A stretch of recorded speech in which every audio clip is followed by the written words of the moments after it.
Telma Fardín nació en Bariloche en 1992 y a los 7 años comenzó a estudiar actuación en Buenos Aires e inició su carrera con participaciones en la telenovela Cabecita y en la película En la Edad del Sol.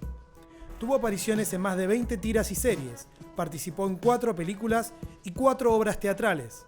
Alcanzó la popularidad en 2007, cuando representó a Josefina, la mejor amiga de Patito, en la telenovela Patito Feo. Luego de un proceso doloroso pero sanador, presentó su primer libro, El arte de no callar, autobiografía entre el silencio y la impunidad, donde enaltece la libertad de expresión como herramienta de transformación para la lucha colectiva. Telma se ha convertido en referente bajo el símbolo Mirá cómo nos ponemos, contra la violencia de género, los abusos y a favor de la interrupción voluntaria del embarazo de forma legal, segura y gratuita.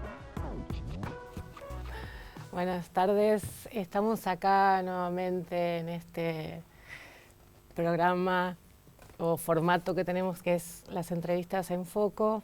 Bueno, la entrevistada de hoy es Telma Fardín, que es actriz, con un recorrido muy nutrido, tanto en cine como en televisión y en teatro, desde que era muy pequeñita, y que ha escrito un libro y vino a presentarlo a la universidad, y el libro se llama El arte de no callar, autobiografía entre el silencio y la impunidad.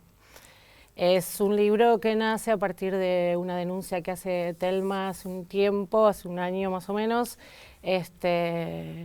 por haber sufrido abuso sexual infantil en el marco de su trabajo laboral como actriz. Entonces, ahora vamos a comenzar a conversar con Telma. Decime si dije algo que quedó raro. No, estaba pensando que hablo mucho con Paula Baxter, que de hecho en el libro le hago una entrevista en uno de los capítulos. Es la directora de Red por la Infancia y siempre hablamos de esto de abuso sexual infantil. Y en realidad es abuso sexual en la infancia, pero no es algo que estamos todos teniendo que corregir. Qué bueno, en porque este momento. Yo me acuerdo que cuando arrancábamos en la militancia en relación al abuso sexual en la infancia, hablábamos de infantil, después infanto-juvenil, porque no se sabe muy bien dónde empieza y termina la infancia, cómo sería, digamos, eso también. Y además como si de repente una edad definiera sí, que esas son un necesidades límite legales, ¿no? Como de poner, claro.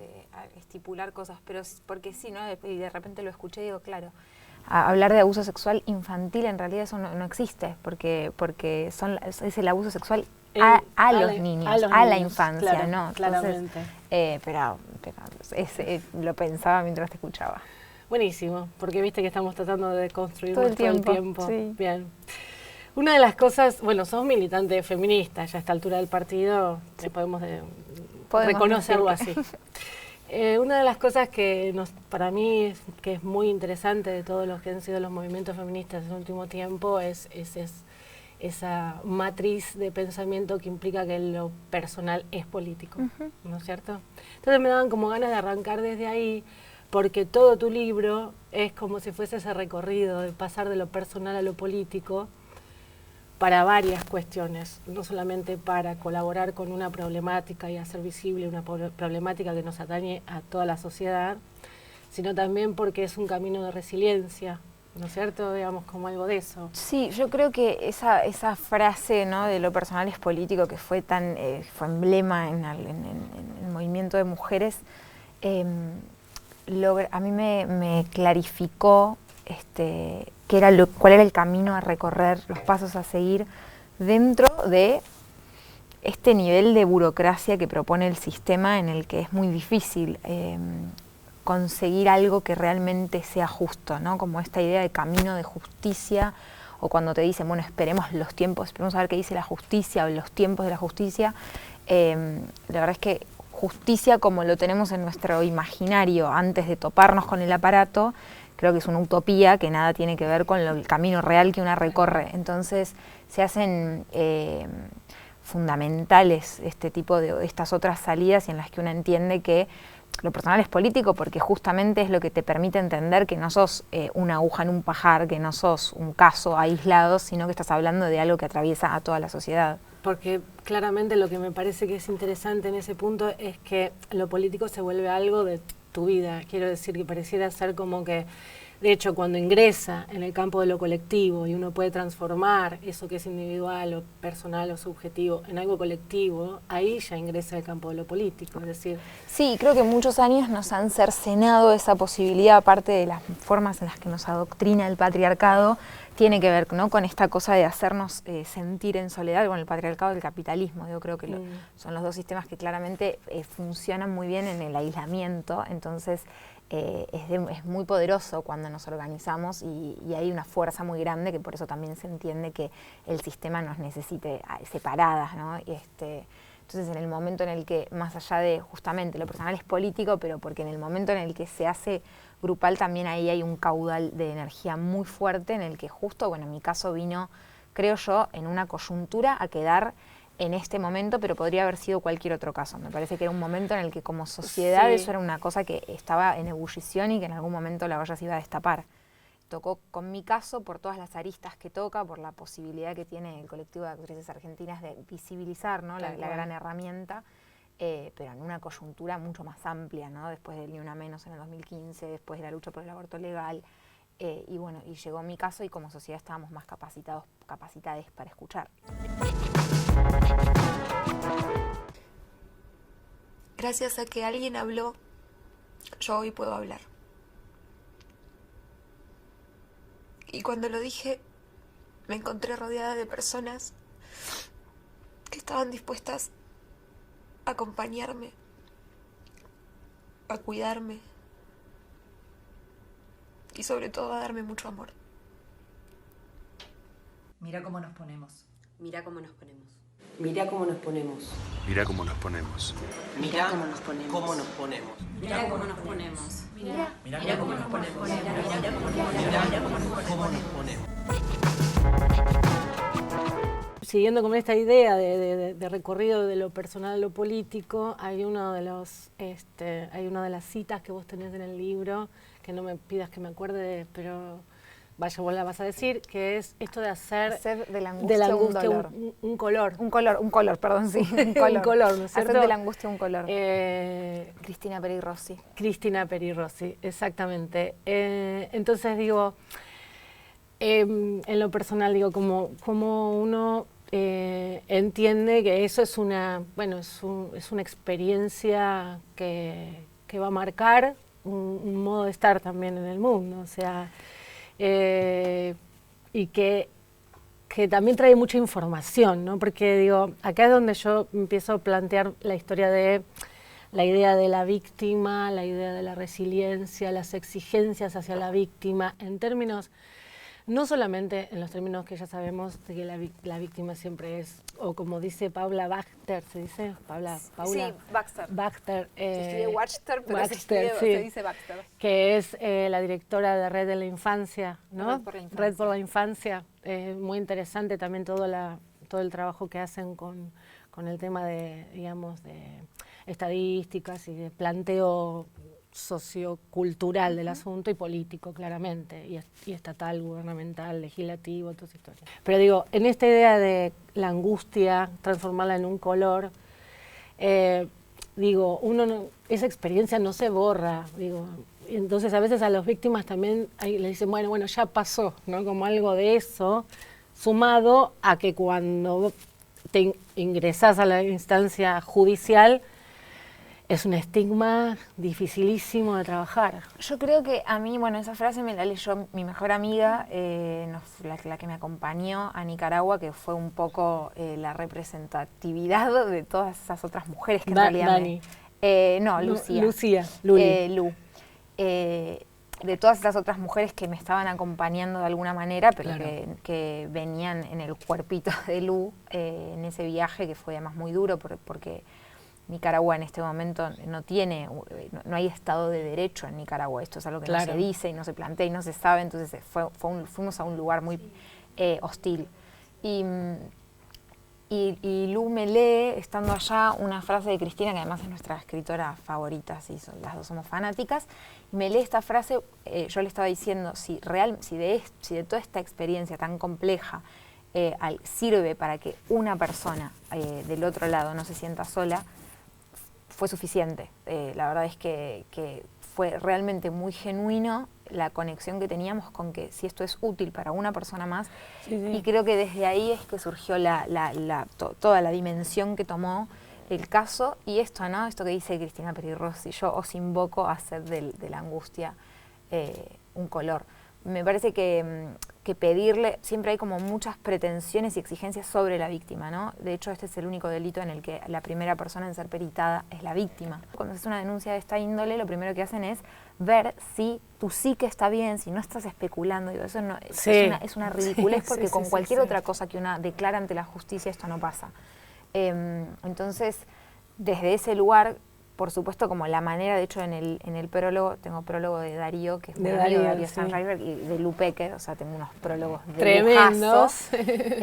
Y Darío habla de cómo salir del laberinto, y él habla de, bueno, esto, la manera de salir por el laberinto es por arriba, y yo creo que frente al laberinto judicial, que es el único que nos proponen, y sobre el que hay que trabajar, y digo, hay que trabajar para cambiarlo y para garantizar otro tipo de estándares probatorios.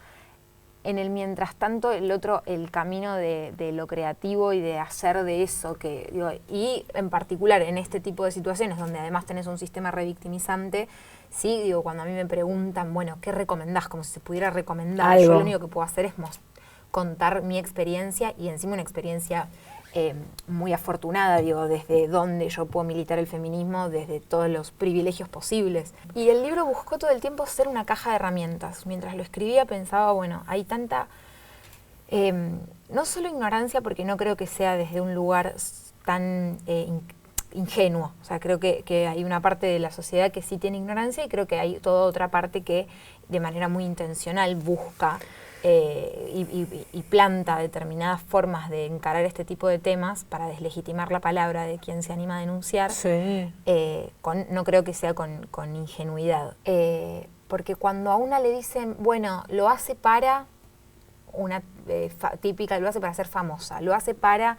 Sí, eso lo dicen en mi caso, y estoy segura que denuncia una piba en un pueblo y también usan este tipo de prácticas. También, sí. Entonces, para conseguir algo, para visibilizar, claro. Entonces, contar cuál es la realidad de la persona que atraviesa un proceso así, que lejos de ganar algo, o sea, la única luz al final del túnel es que vas a ganar sanación personal. Algo que vos también decís, que lo has dicho en varias oportunidades, que te escuché en las conferencias que dimos ahí en actrices argentinas, algo así como, tal vez vos no me creas, ¿no? El otro que no me crea, pero no le dejes de escuchar a la persona que tenés al lado, que es probable que esté pasando alguna situación así. O sea, el hecho de no me creerme a mí, que no implique que tu oído se cierre, digamos. Pasa que es medio inevitable que sí, a mí me han llegado muchos mensajes de mujeres que, digo, estás en tu casa viendo la tele con tu tía, tu mamá, y en la tele, a mí, que quedo en el lugar de la víctima, ¿no? En la cabeza de la gente, no me creen, esa mujer que está ahí, me han llegado muchos mensajes diciéndome, yo lo quiero contar, quiero hablar con mi familia, pero cada vez que hablamos de tu caso, dicen que no te creen. Entonces ahí es que están poniendo esa barrera para que, digo, la verdad es que a mí no me cambia que esa persona me crea o no. Yo ya pude hacer todo un proceso. El problema es qué pasa con esas mujeres que tienen otro tipo de realidad. En un momento dado vos empezaste a sentir que la manera de salir del laberinto personal y de atravesar todo ese dolor nuevamente y de toda esa experiencia de tener que recuperarla casi obligadamente para poder denunciar y todo esto. Una de las formas fue, reunirte colectivamente, pasar de lo personal a lo político y acudir a la posibilidad de contención y de ayuda. ¿Fuiste a las actrices argentinas con la idea ya, o con la idea de pedir algún tipo de... No, ellas te propusieron, ¿no? Porque yo en esa asamblea no estuve. Yo me moría de deseo de estar y participar, pero digo, era un momento en el que estaban muy enfocadas en la lucha por el aborto legal, seguro y gratuito, y caer yo con esta bomba iba a ser totalmente inoportuno, porque también hay que ser inteligentes y enfocar las la agenda. energías. Sí, claro. suena más esotérico las energías, ¿no? Pero digo, sí, pautar una agenda y entender qué batalla se daña en qué momento. Y eso es político. Por eso. Entonces, frente a ese panorama, yo me iba juntando con compañeras que tienen un recorrido militante de muchísimos años por fuera, en agrupaciones sí partidarias, cosa que no hacen dentro de Actrices, pero que sí, todo ese callo político ayuda a la organización y a cómo se conforma Actrices Argentinas, que creo que es como lo maravilloso de cómo funciona esa colectiva. En ese caso yo tenía la suerte de ser amiga de dos compañeras que tenían toda esta experiencia y me iba juntando y contándoles, bueno, conseguí esta organización que me va a llevar Oxfam, que es la ONG que me ayudó a viajar a Nicaragua y que me recibió allá. Lou Pecker fue también la gran hacedora de contención, la armadora. Claro. Y en un momento se entera, tenemos el mismo representante con Dolo Fonsi, y Lola me llama y me dice, me gustaría que vengas a una asamblea y que podamos ver qué hacemos como colectiva para apoyarte. Bueno, pero demos un tiempo, me parece que no es el momento. Y sobre todo fue idea de Dolores armar la conferencia de prensa, entendía que la manera de comunicarlo tenía que ser colectiva, y todas automáticamente se pusieron a disposición en relación a lo económico que había que solventar para que yo pudiera viajar a Nicaragua. La paradoja del testimonio es que la que tendría que testimoniar en el fondo, la que tendría que contar lo que le pasó, es la Telma que ya no está. Es esa Telma que se perdió, que la perdieron. Generalmente las niñas y las adolescentes y mujeres que denuncian violencia sexual no son creídas, son estigmatizadas y se encuentran con una victimización que se llama secundaria, que es el producto de cómo el sistema de justicia las trata. De cada 1000 abusos se dice que se denuncian 100 y de eso se condena 1. Pero los abusadores no son iguales. Los que tienen plata para querellar, los de clase alta, los del poder son mucho más peligrosos. Y esa diferencia sí hay que hacerla. Y este es el caso. Y en este caso, además, hay una corporación que tiene una responsabilidad, que es la televisión en la Argentina. En relación a la colectiva, bueno, es una efervescencia actualmente la cantidad de organizaciones que se han generado, en los últimos años a partir del Ni Una Menos. Lo colectivo ahí articula una gran, tu caso fue realmente exponencial lo que logró por el contexto de la colectiva, por ser la colectiva de Actrices Argentinas la que presenta el caso, por, como vos decís, las caras visibles y todo el impacto que tuvo en la sociedad. Entonces, de esa red que se arma, porque ahora sé que estuviste en el Encuentro Nacional de Mujeres en La Plata, en esa red, ¿vos crees que hay posibilidades de ir cambiando lo que es lo más complejo, que es todo lo que vos denuncias en la última parte del libro, que tiene que ver con la máquina de impedir, que es la justicia? Yo creo que tenemos que hacer los dos trabajos en paralelo. Por un lado, dar otras salidas a lo que hoy es el sistema, porque realmente desde lo económico es prácticamente imposible. Cuando uno hace una denuncia, para poder formar parte del proceso judicial tenés que constituirte como querellante, y eso en Argentina sale $10.000 para empezar a hablar. ¿Cuántas mujeres disponen de ese dinero? Realmente por todos lados hay trabas. Sí creo que cada vez más tenemos una sociedad más despierta, con el ojo puesto en eso, y que ya no se cree fácilmente esto que es más difícil hoy para un juez dar una sentencia o sacar un fallo, a pesar de que lo hacen. No sé, días antes de mi conferencia fue el caso de Lucía Pérez. Hay fallos, sigue habiendo fallos vergonzosos. Sí, es verdad. Hay otros en los que hay una presión social que antes no había, como también para ver el lado del avance, porque si llegamos hasta acá es por la lucha que han dado Actrices Argentinas y tantos otros colectivos. Son nuevos, tienen 1 año, 2 años de militancia. Acá hay que agradecerle a las mujeres que vienen hace 50 años. Y creo que sí, lo que nos está pasando y el lugar desde el que podemos hablar y decir las cosas, o que nos podemos plantar en un escenario 70 actrices y hacer una denuncia, y podemos ser escuchadas, hay que reconocerlo como mérito de tantos años de trabajo de tantas mujeres que militan el feminismo. Sí creo que estamos en un momento en el que, por supuesto, como todavía el sistema no da respuestas y siempre viene la ebullición social y después la respuesta del sistema, sí, claramente. Creo también que es muy delicada la línea, y yo pienso mucho en esto, es muy delicada la línea al no tener un buen sistema que garantice justicia de alguna manera. Empieza la sociedad a constituirse como jueza y entonces caemos en estos espacios en los que es peligroso, ¿no? Como que sea la sociedad la que juzga directamente. Entonces es un equilibrio difícil.